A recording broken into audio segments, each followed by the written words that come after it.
Today we have Rebecca, and she's an artist, she's an illustrator. Well, I actually always think about the pixels thing because I remember I can create most of the art. How, as an artist, you are feeling, I and have one good friend who's categorically against it.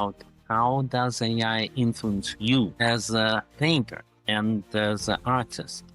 do you think people can really enjoy the art by just spending some time trying to think what Like the robots would live among us and they would you wouldn't know whether someone was a robot or a human kind of thing. That's beyond my scope of what I can imagine. But Yeah.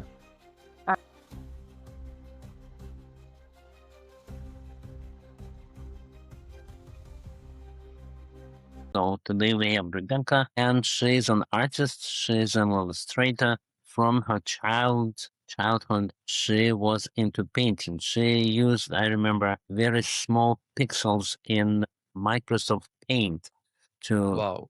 paint little birdies, and they came out very well if you go to that level of detail. Mm. But Rebecca knows much more about herself, and I hope she will introduce herself much better. So there you are, please. thank you. Well, I actually always think about the pixels thing because I remember that when I was a kid, it really impressed you. And nowadays, when I draw Even now I remember, yes. nowadays when I draw on my iPad, I still when I fill things in, I'm always trying to, everything is through pixels. So it's still relevant even to this day. So yeah, I'm an artist. I've been making art, like Mark said, since the beginning of time. It's just something that I've always been interested in doing and have enjoyed doing throughout my life in different ways. And I also am a graphic designer by training. So I've worked in a number of different companies as a graphic designer, but my real passion has been illustrating books for kids over the past 8 years. And it's been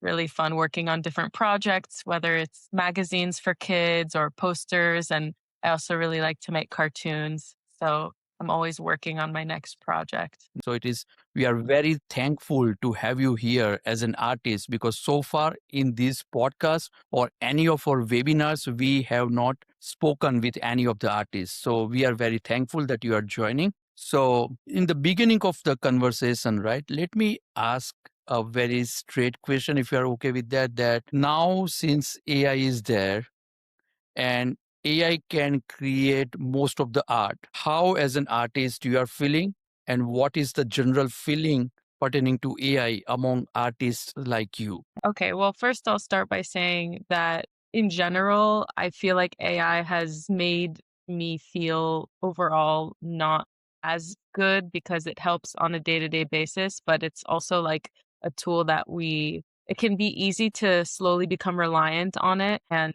just like with social media, it's also very addictive and its algorithm is built to make you use it more and more. And it's just sad because I think the most gratifying aspects of life are not spent on our phone, on our devices all the time. But that's just, what I'll say about it just overall. But, when we focus in on the art thing, I'll say I've used it and I've enjoyed it. And it's helped me make things faster when it comes to sizing or fonts or sketching out or concepting different projects. It definitely is a useful tool. And there's so many things that used to take me so long that now take so fast. So I think that's a really positive aspect to it. But I do think it takes away from the journey that can be like it's sort of like this easy way to get everything done, but it just feels a little bit plastic to me sometimes. And These days, I think we're spending a lot of our time parsing out what out there is AI and what isn't. And that Right. pursuit feels a little bit exhausting to me sometimes. And I think as humans, it's also something that it's not so easy to keep up with. Like, I feel like a daily pressure to keep up with AI. It's definitely a close part of my day to day life and everything I do, for better or for worse. So that's how I'm feeling. I think artists feel differently. I actually haven't spoken to so many other artists. I have one good friend who's categorically against it. I think it's dumb to be totally against it because people who aren't artists are really impressed by AI and they're going to want to hear from us that we're using it.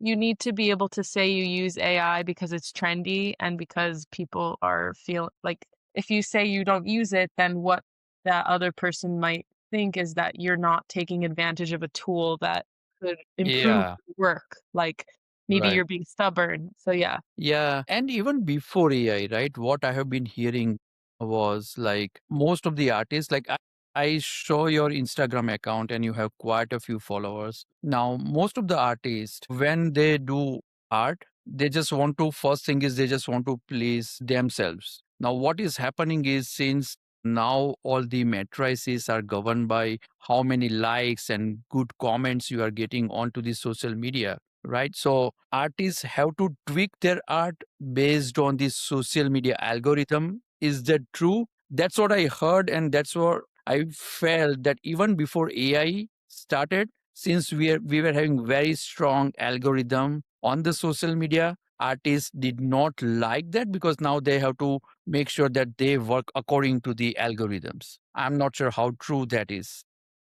As someone who's also worked in social media for the past 8 years, I'll say the tools required to create content nowadays versus a few years ago are more advanced. So if you're an artist who's trying to promote yourself on social media, I think it's always classic platform to just post like an image. Like I think that thank God Instagram will always support that, but I also think artists who want to get bigger need to be using video. Video is everything right now and it's another way that people need to adapt to the changing landscape of social media. And when it comes to the algorithm, I think it's hard to know exactly what the algorithm is pushing out. And sometimes it's based on things that, an artist has to decide what they want to promote. Like there are some accounts out there that are literally just being grown by the fact that the people who make the posts are like making them clickbait or rage bait or something that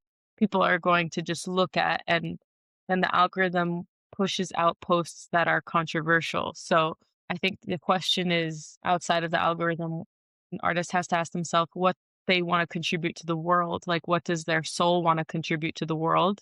Um, and then go from there. And I think it's a hard balance because, artists want to focus on making the art and not making the advertising for it. But it's also an important part of being an artist is the admin side of things. Yeah. I heard two things now. One is first, you ask about how does AI influence you as a painter and as an artist? Hmm. Okay, good. You explain how that could happen. It can be for the good or for the bad.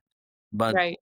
now you're talking about that the soul of an artist has to create the essence of what the artist is. And that's going into not how it influences you, but what do you add to this partnership? I'll give you one example. There Right. is a Russian writer, quite famous, controversial artist, controversial in the sense that the Russian government doesn't like him. But Mm. he had an exhibition, and one of the AI specialists created a lot of painting, illustration, his novel. The painting sold for a lot of money. So that's, I see, and then he argued that he knows the art of prompting so well that it's an exceptional contribution and he has to be paid. So what I see there is, regardless of who's right or who's wrong, is that there is a partnership between an AI and an artist, and that brings the best out of both. Would you agree to that? I don't know. You know what this reminds me of when recently I worked on a cartoon, um, and Yes. in the And end, I took that cartoon and asked AI to to make it polish, better, and and then together, to me, it was wonderful, wonderful. And you didn't like it. yeah, I mean, obviously, like the obvious thing is that artists feel like AI is going to take over their work, and I think that that's true to some extent. But I also think I'm all for growing as an artist, and I do feel because I'm talking to AI so much about current business developments that I'm working on, I wake up and I think I know what AI is going to say. I know I can be better. Like I do think it's kind of like having a partner that's constantly pushing you to be stronger and challenge yourself more. And if you wake up in the morning and motivate yourself properly and have a coffee and say, I'm going to be part of this thing. I'm not going to just let AI take over me. I'm going to be on the same level as AI, then you can use it in a positive way. But I think it does require um a great amount of self-awareness to not if you're feeling unsure of your capabilities, to lean on AI to do things for you, and then it's a spiral that doesn't end. Like, it's not a fun place to be when you're like looking at what AI is doing and just sort of like not sure that it's good enough because it is better than you in what you're doing. I just think there's a lot that can go wrong, and that's just a sad reality of it. Yeah.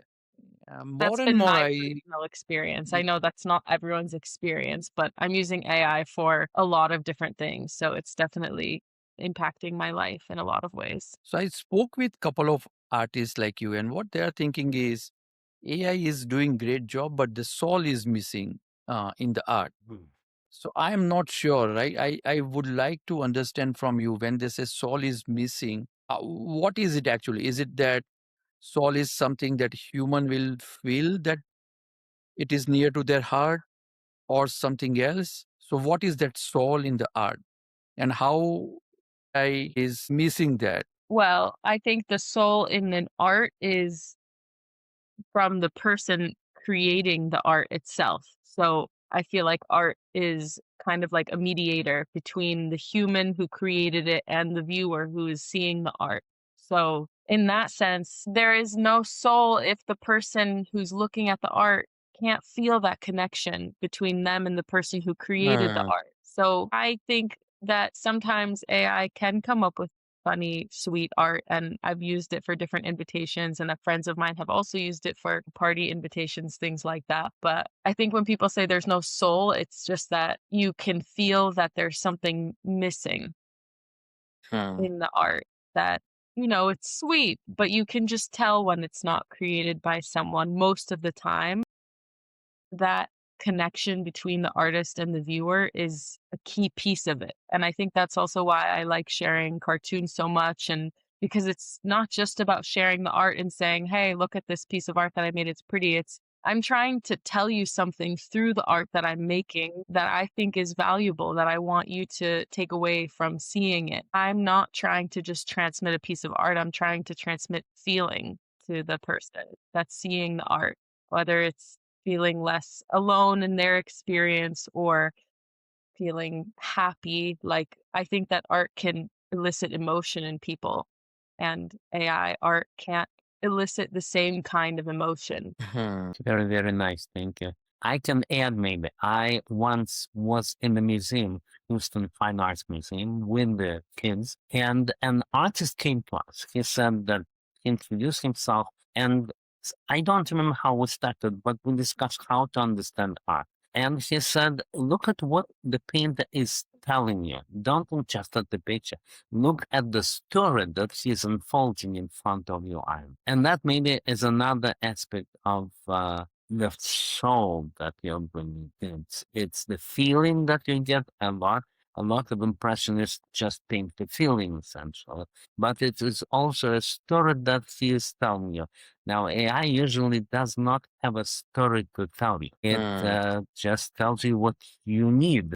So it's functional, but not inventive about new things. Right. Yeah, right. No, that is kind of funny. So, since what I'm hearing is because people's attention span is has been drastically reduced because of social media and all that, and like you said, Mark, that look at this story, right? Look at the story behind the art, which is great way to understand and enjoy any art. But do you think, since we have this less and less attention span, specifically with Gen Z and even millennials and even other generation also, do you think people can go on social media, because that's where most of the times people are consuming the arts? Now visiting art gallery is totally a different ball game, but even then, because of lack of attention span, do you think people can really enjoy the art by just spending some time trying to think what artist is trying to say us and what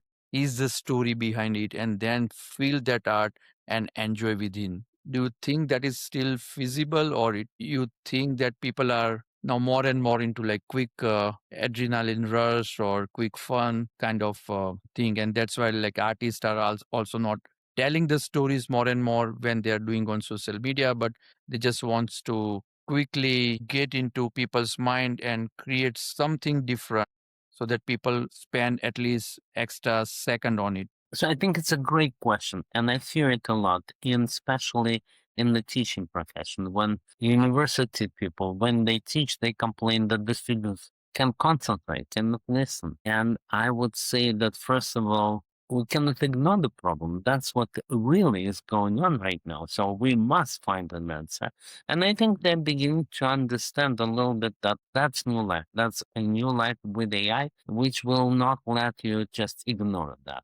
Secondly, I have to say about the art galleries is that I cannot even find the good word. It's absolutely no comparison. The real art, that's why it costs Absolutely. me millions of dollars and pictures down, because it tells you a different story. Take Rothko, Mark Roth, for example. He tells you the story with colors, but just plain color is his story, and it will not go to the screen bar. So that's beside the point. Please go to the Yeah. gallery, right? Yeah. And Right. you're not far from Los Angeles, and they have two wonderful galleries.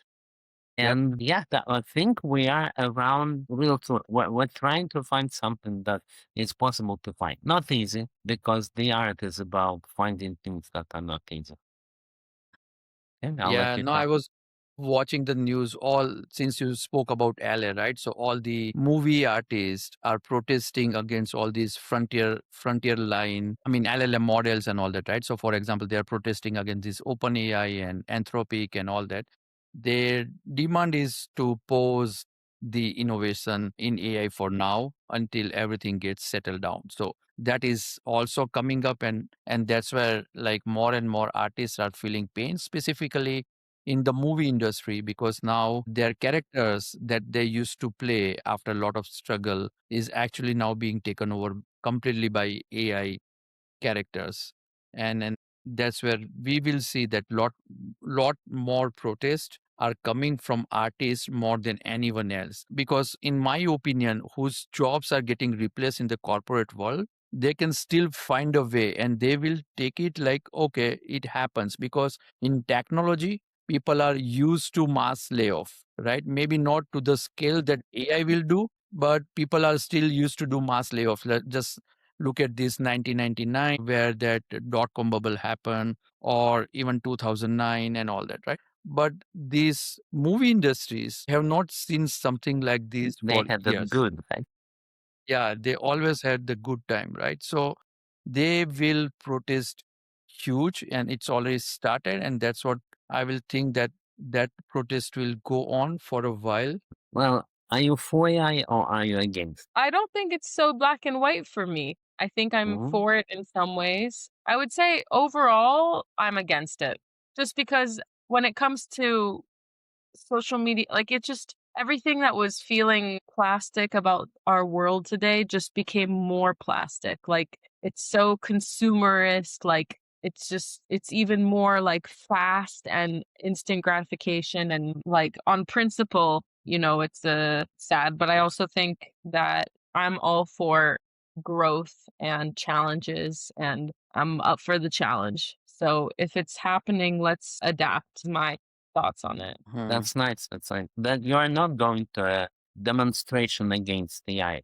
You live in Jerusalem and you have a chance. I know you go to the Are poetry, there actual demonstrations against AI happening right now in the world? not in Jerusalem, but in Los Angeles. Yeah. Yeah, But like, Los Angeles and what do they think is going to happen? Like, they what's would like all these frontier LLM companies to pause the innovation. Like for example, all this Chat GPT and then Anthropic Claude and all that, they are like having a lot of race between among those companies, right? So they want to pause until we figure out a good governance around this AI. So that is what they are protest for. okay? Well, that feels fair. So they want to like protest against. specific companies that are using AI in unethical ways? Not necessarily unethical way, but they said that if the way they are racing right now, they will start, and then AI will grow to an extent that they will just bypass all the human abilities. Right. And then, like the human itself, I mean, the entire human race is in like danger right now. That's what their argument is. On the other line, these frontier companies are arguing that if they pause, you will see some better and better Chinese model going on, and people are anyways going to use it. So how we can have alignment among the world that do not innovate anything, right? So if, let's say for example, OpenAI pause or Anthropic pause, Right. and what I'm hearing is these American models are only like 6 months ahead of any Chinese LLM model. I see. Okay. Right. So if we pause, like Chinese models will take over the entire world, right? So that is another fear that Right. these guys are projecting. So it is virtually impossible to pause anything at this Mhm. point in time, in my opinion. But everyone is thinking from their point of view. So it's very hard to figure out what is right and what is wrong. So Right.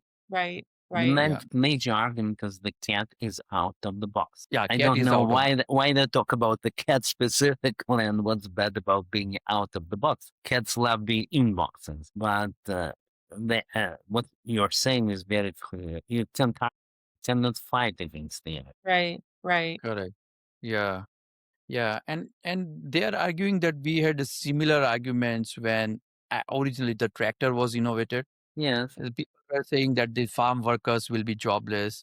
I mean, when the ATM was invented, they were protesting because they felt that all the bankers will be jobless, but nothing like that happened, right? So the argument over there is that humans are very powerful in figuring what they can do next, right? So that's how human mind works, and that's where all the innovation happens. So very interesting time. Again, my favorite quote: no one knows anything at this point in time. If you cannot fight against something, Yeah. just partner with them and grow along with.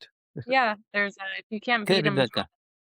Yeah. it's a Maybe saying. we can ask you. We have you on the podcast. So if you think of your day, can you describe your day and how much of it is art? How much is AI? How much is living in Jerusalem at the time of the war and everything else?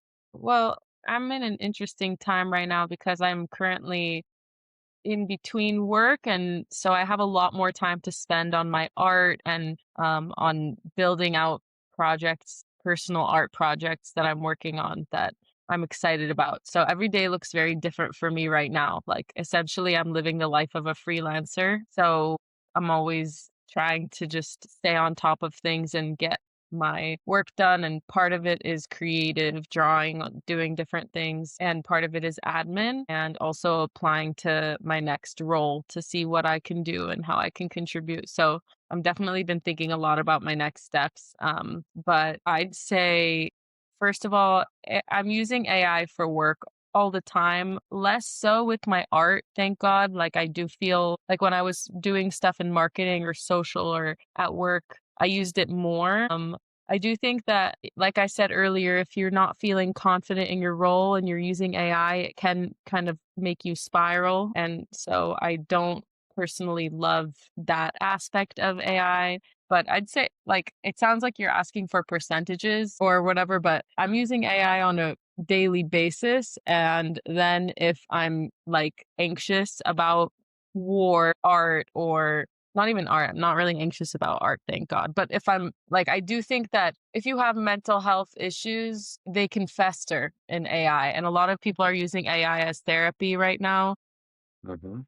and it's like constantly available to you. And I don't think that that's always really good. And actually, this was funny, but there was a post that came out that they asked for different AI models when they said the war was going to start. I actually think it's mostly kind of funny because they're taking it very seriously, but they were like, Grok said March 1st and Claude said February 28th. And Claude one. Like, basically, there's one AI model that guessed the date correctly, and now they're giving this AI model a lot of credit, which is funny because how is it based on anything? But yeah, I do use it all the time, and also for cooking or planning. Hey.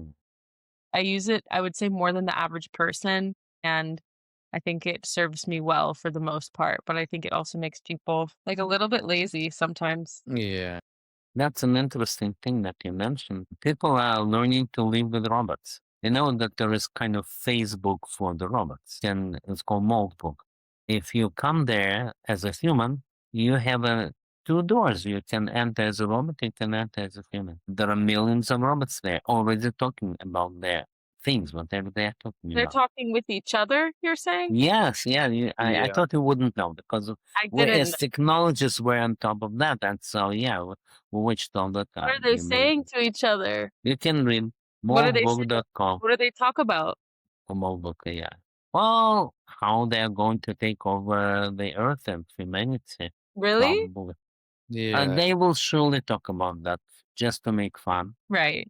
That's fascinating. So there's a Facebook for robots and they're all on there talking? Mhm. Interesting. Yeah, yeah, and that's where my next question, right? So, Mark, thank you for pointing this out. I was hearing like after few years, probably 1 or 2 years, this AI and robotics will be so powerful, and probably they will be having some sort of emotions attached to them. And then, how if artists are producing art for AI robots? And then AI robots basically go and value the art in the sense that how good or bad the art is. I And I'm never telling had you, such a question, and that's great. Yes. yeah, now I'm telling you why I came up with this question, right? So I was recently reading one article, Mark, because after this OpenClaw and NemoClaw and all this evolution, there are more and more bots are going to purchase the product for the humans, Yes. right? So that Google AdWords, By the way, Rebecca, when the robot needs a human to do some service, he can. So Right. the yeah, robots hire humans. But sorry, I yeah. interrupted you. Yeah, no, no, that's perfect. So now the bots are going and purchase the products for humans. The Google AdWords and Amazon ads should be written not for humans but for bots as well, Yes. right? So how, like, among these thousands of products, bot will choose any particular product. Yes. So now that is already started, if I understand correctly. Then Google and Amazon are writing their ads for bots. So eventually this will happen. Maybe not now. Maybe it is very futuristic question. But as an artist, how you feel that the AI bot sitting on the other side is valuing the art? Right. Okay, so just to clarify if I understand you correctly, the idea is that the robots are going to start writing for themselves and it's going to become more than just human and robot. It's going to be like truly in the sense that robots are taking over because they're also going to assign value to the text itself, and then it sounds like you were also saying that then robots will respond back to the robot, and then we won't really be present as humans in this Yeah, process. no, Mm-hmm.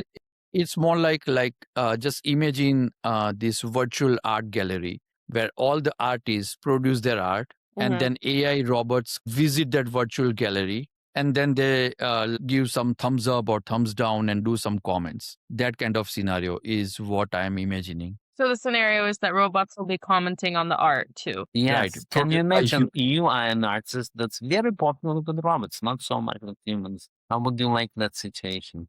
Yeah, that is pretty crazy and futuristic to think about. That like we will have to that there will be robots around and we will have to please their needs as well. I mean, that's what always like, all the movies about the future were always like the robots would live among us and they would like you wouldn't know like whether someone was a robot or a human kind of thing. That's beyond my scope of what I can imagine, but Yeah. So we'll I need another podcast like half a year from now, it would be a maybe. shame, Or I what will guess. happen? But who's to say? Maybe these robots would make better partners or, they might do better. They might do better at life than we are doing, some ways. Yeah. So, like, if that's the case, I think the question is the role between kind of like instant pleasure and also working for something, right? Like, if these Yeah. robots are just like perfect, then, I think an aspect of the human experience is making mistakes, learning from them, improving, all of that. Robots don't really have that. They're always, quote, perfect in a way. Although we know that Chat GPT is not always giving accurate information. So we know they're not perfect. But I think that humans value that journey of learning, of making mistakes. So I think, it would be a little bit sad if a robot was a really good partner, then there would never be the process of figuring out how to be the best partner for each other, something like that. So I think Yeah. that there's a lot of joy in the journey of things, but who's to say? Maybe the robots will be really good at Yeah. the journey, but that to me Right. feels like a human quality, Yep. what it is to be Yeah. human. Yeah. No, very interesting time. Mark, I was listening one of the other podcast and they said that in January 2026, out of all the computer science grade who came out in US, only 19% got hired and their average salaries are less than or equal to like 61K, which is pretty bad compared to like 2024. If I remember correctly, it was like almost 75% got hired immediately after graduation and then their Mhm. salary was nearing to like 100K. So that brings to my next question, like what do you guys see the future of fine arts in universities? So do you think people are going to enroll, it will decline, it will drastically decline, or even universities will stop producing graduates in certain fields including like computer science and fine arts and all that? I think yes, to a point. I do think that people who are teenagers right now who are deciding what to study are going to take into account AI. I think even we like, I'm 30, I'm also taking into account for my next job how AI has impacted the field. And I think about it a lot. Like, what can I do that isn't going to be taken over by AI? Because maybe I want that experience. I don't wanna be using it as much, but we'll see what happens. Um, so I do think that at least artists, they can't ignore their inner will to create art. So I don't think they're gonna not necessarily go into it. But, Yeah, you'll compete with the robots. It's even better. No, yeah. And being an artist is always something that comes with a risk. But if you're an artist, you have this will to create, and it's strong enough that AI is not going to take that away from you because you're kind of, you know, born with it. Yeah. On the positive side, though, I read somewhere, maybe I need to validate, but on the YouTube, you cannot monetize the video if AI has produced, and they are pretty good at identifying whether this is produced. With I AI, mean, is with AI, so it's like complete video with AI that I clone Mark and then I produce as if Mark is teaching something. So that kind of videos cannot be monetized. right? it's interesting. Is what I Absolutely. read. Yeah. Yeah.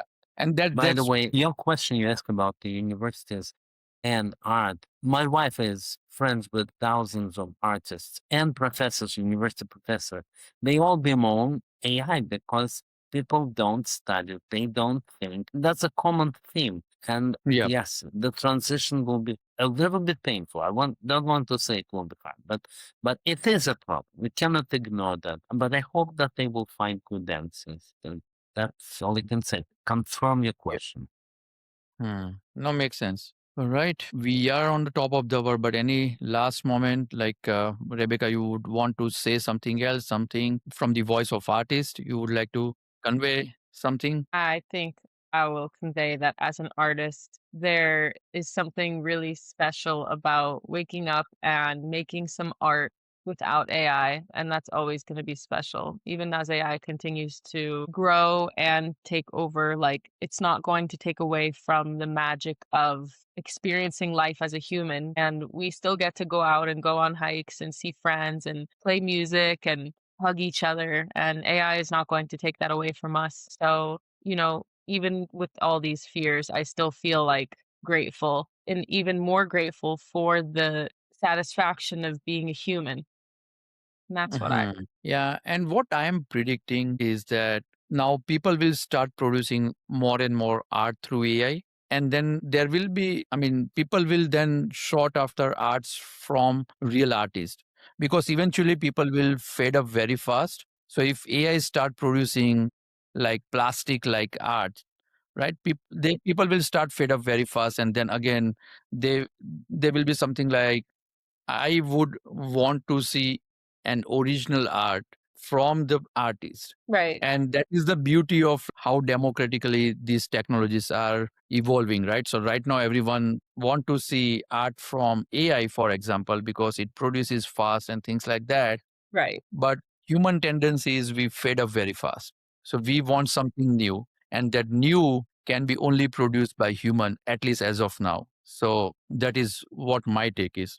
But what do you think? That's an interesting thing. I have to say that I have a point of view, and that's the point of view that AI brings out the best in humans, and the humans Mhm. begin to understand what's special about humans.